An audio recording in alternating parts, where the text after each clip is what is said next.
ማርማራታዎች ልድረሻቸው ነው እንዴ? የኛ ውድ ቤተሰቦች እግዚአብሔር ያክብርልን፣ ፈጣሪ ያክብርልን፣ በጣም ያክብርልን። ምላስ እያዘው ነውና ያክብርልን ያልኩት ያከብድልንም እኮ እንደዛ አምሮና ተውቦ ደምቆ እንደዚህ ማዛግ አለ እንዴ? እኔ የሆነ ከሀገር የወጡ ነበር የመሰለኝ፣ ከአዲስ አበባ ውጭ ማለት ነው የሄዱ ነበር የመሰለኝ። እንደዚህ ምር ድምቅ ምናምን ብለው ሳያቸው ብሩኬና ሀይሚ የሆነ ቦታ ሄደው በቃ ሊዝናኑ ነው ምናምን ብዬ ነበር እየጠበቅኩ የነበረው ማለት ነው። ለካ ነገሩ ሌላ ነው። ነገሩ ዝገት ነው አትሉም እንዴ?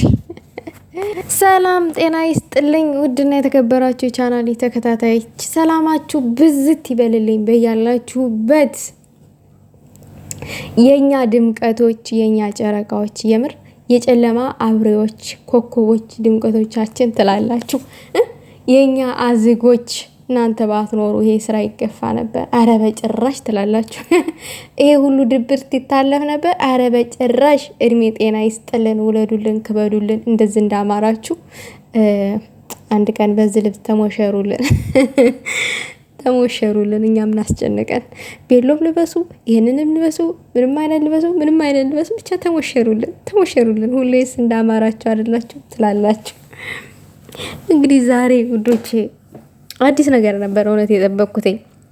ብሩኬና ሀይሚ የሆነ ቦታ ሄደው እንደዚህ ለብሰው ፈታ እንደሚሉ ነበር እኔ ስጠብቅ የነበረው እጄን ዘርግቼ ማለት ነው።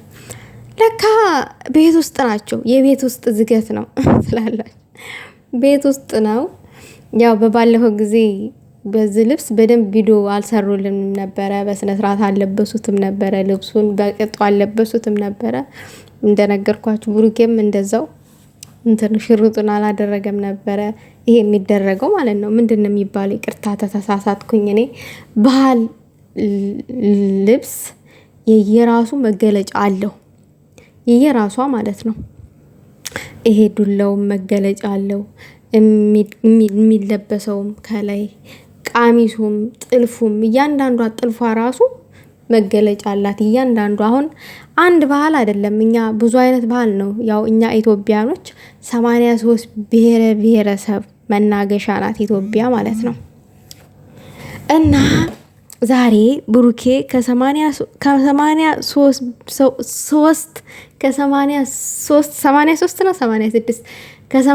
በ86 እናያዘው ከ86 ብሔር ብሔረሰቦች ውስጥ ከዛ ውስጥ የሆነውን አንዱን የወሎ ባህል አልባሳት ነው ለብሰውት የመጡት። እንግዲህ ቅማምዬና ቡራ እምር ድምቅምቅ ብለው ፈሽ ምናምን ነገር ብለው እንዲህ ሀይሚዬ ልትፈትሊ ነው ወይስ ልትቋጭ ትላላችሁ? ነገሩ ሁሉም ያምርብሻል። አንቺ ቅበጪ፣ እንደዙ መቅበጥ ያምርብሻል። አንቺ ያልቀበጥሽ ማን ሊቀብጥ ሲጀመር ትላላችሁ። የኔ እናት ደግሞ እኮ የሚግባቡትስ ነገር ትላላችሁ። ዝገቱ እንዳለው ይሁንና ማለት ነው የሚጠቃቀሱትስ ነገር ትላላችሁ የኔ ቆንጆ። እና ዛሬ አሳምረው ለብሰውት አሳምረው በስነ ስርዓት ለብሰውት ነው የመጡልን። ያው አንድም እንደዛ አምረውና ደምቀው ተውበው ቤተሰብን ለማመስገን የመጡት። ትናንትና በነበራቸው የጊም ጨዋታ ላይ ቤተሰቦቻቸው ከባድ መስዋዕት ሲያደርጉ ነበረ። ሁሌም መስዋዕት እንዳደረጉ ነው። ለሚወደድ ሰው ለምትወዱት ሰው ከመስዋዕትም በላይ መስዋዕት ታደርጋላችሁ ለምትወዱት ሰው አይደል እንዴ? እናሳ ለሀይሚና ለቡራ ያልሆነ ጊዜ ጊዜ ሊሰጥ ነው ትላላችሁ።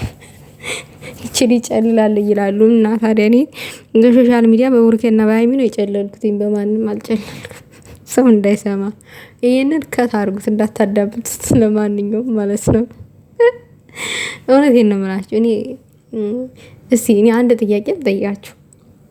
እንደው ብሩኬና ሀይሚ ማለት ነው ያው ሰው ያለለትን ህይወት ነው የሚኖረው። በእርግጥ ግን እንደዚህ በሚዲያ ማለት ነው እንደ ብሩኬና እንደ ሀይሚ ጥብር ግፍ ያላችሁለት ሰው አለ?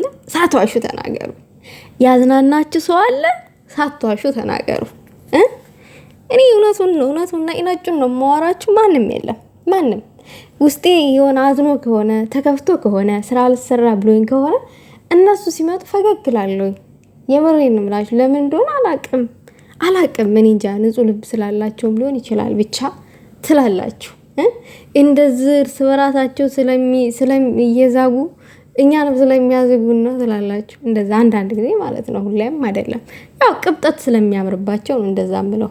ቅብጠቱም ጭቅጭቁም ይሄ ድብድቡም። ዛሬማ ጥፊም አለ እኮ ከኋላ በዱላ ይላታል። ከዛ ጉንጯን ጭራሽ ሀይሚዬ ማር ቤት ገባች። ማማሰያ ልታመጣ በማማሰያ ልትገርፊ ነው እንዲ ልጁ ይህኒና በማማሰያ ልትገርፊው ነው እንዲ እናትዋ። ኧረ ተው፣ ከባድ ጦርነት፣ ቀዝቃዛው ጦርነት የቤት ውስጥ አትሉም እንዴ? አረ ሌላው ነገር ደግሞ ውዶቼ ስለ ሰርጋቸው ማውርተዋል።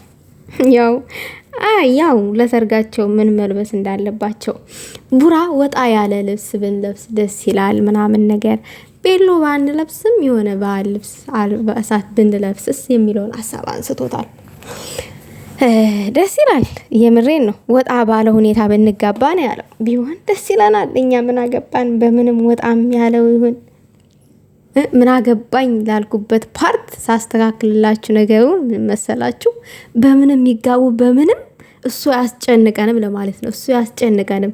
ዋናው ኢምፖርታንቱ ሁለቱ መጋባታቸው ብቻ ነው ለማለት ነው። አማርኛ ሲስተካከል በባህልም ይሁን በቤሎም ይሁን በምንም ይሁን ብቻ ምንድነው የሚፈልገው? ሁለቱ ኮንታክት መፍጠራቸው ትላላችሁ። አዎ ሁለቱ እንደ ማግኔት ይቀራረቡልን ነው፣ ይጣበቁልን። ለማንኛውም ግን እኛ የምንፈልገው የእናንተን መጋባታችሁን ነው። ዋናው ቁም ነገሩ። በምንም ተጋቡልን፣ በምንም እናንተ እኮ ጨርቅ ራሱ አሸረጣችሁ ብትመጡ ያምርባችኋል፣ ታደምቁታላችሁ ባህሉን፣ ሰርጋችሁን። ምንም ፈስታል አሸረጣችሁ ብትመጡ ያምርባችኋል፣ ምንም ነገር ብታደርጉ። ያው እንደ ባህላችን እንደ ኢትዮጵያዊነታችን ያንን ባህል ለማሳየት ለማስተዋወቅ ወጣ ያለ ባህል ወጣ ያለ ነገር ለማሳየት ሞክረው ይመስለኛል። ይመቻችሁ። ሌላው ነገር ደግሞ አሁን ከዚህ በላይ ያለበስነው ልብስ አለው የባህል እያሉ ነበረ። እንዲህ ብዙ ይቀራችኋል፣ ብዙ አይነት ይቀራችኋል ያለበሳችሁት። የቆሮሞ ባህል አልባሳት አለ፣ የትግሬ ለብሰዋል። ከዚህ በፊት የትግሬ አላየሁኝም። ኧረ ብዙ የቤኒሻንጉል ይለበስ ከተባለ ያው የ86ቱን ብሔር ብሔረሰቦች የተለያዩ አልባሳቶች አሉ። እንግዲህ የቻላችሁትን ያክል ቢያንስ የ30ውን ለብሳችሁ አሳዩን። እኛ ምን አስጨነቀን? ስሉልን፣ እያንዳንዱ ቪዲዮ ላይ እየለበሳችሁ ነውልን። ብሩኬማ የሆነ ዱኤት ተቀብቼ ምናምን ነገር ብሏል። የሆነ አዋርድ ላይ አይታችሁታል? የቲክታክ አዋርድ ላይ የሆነ ሰው እንዴት እንደሚያምር ዱኤት አድርጎ ምናምን ነገር ኮንፊደንሱ ራሱ ማለት ነው ተሸልሟል። አይ ቲንክ እንደሚመስለኝ ተሸልሟል በዛ አለባበሱ። እና ይሄ ራሱን የጠበቀ የሆነ የምን ባህል እንደሆነ አላውቅም፣ ግን ብቻ ደስ ይላል። እንደዚህ ባህልን አጉልቶ አንጠባርቆ ማሳየት ደስ የሚል ነገር ነው። የምናፍርበት እኮ አይደለም፣ የምንኮራበት ነው። እኛ ኢትዮጵያኖች የምንኮራበት አየሩ ብቻ ያኮራናል። ሀገራችን እኮ ውድ እኮ ነች፣ ከየትም የትም የማትገኝ እኮ ናት። ተቀደሰች አገር። አየሩ ብቻ ይፈውሳቸዋል ትላላችሁ። የምሬን ነው። እኔ የሆነ ጊዜ ታምሜ ቦሌ ስደርስ ነው የዳንኩትኝ። የምር እግዚአብሔር እዚህ ታምሜ ምናምን ነገር ልክ ቦሌ ስደርስ ሄድ የሆነ ማውራት ጀመርኩኝ። እያወራሁ አልነበረም። እና የዝን ያክል ሀገራችን ውድ ናት። እንደ ቀላል ነገር ማየት የለብንም። ለማንኛውም ውዶቼ ደስ የሚል ጊዜ ነበረ። ፈታ ዘና አድርገውናል። ቡራና ሀይሚዬ በምሽቱ መጥተው ምሽታችን አድምቀውልናል። ድመቁልን ብለናል። አሳብ አስተያየታችሁን በኮመንት አስቀምጡ። ለነበረን ቆይታ ከልብ አመሰግናለሁ። ይህን ያክል ካልኳችሁ ይበቃል አይደል?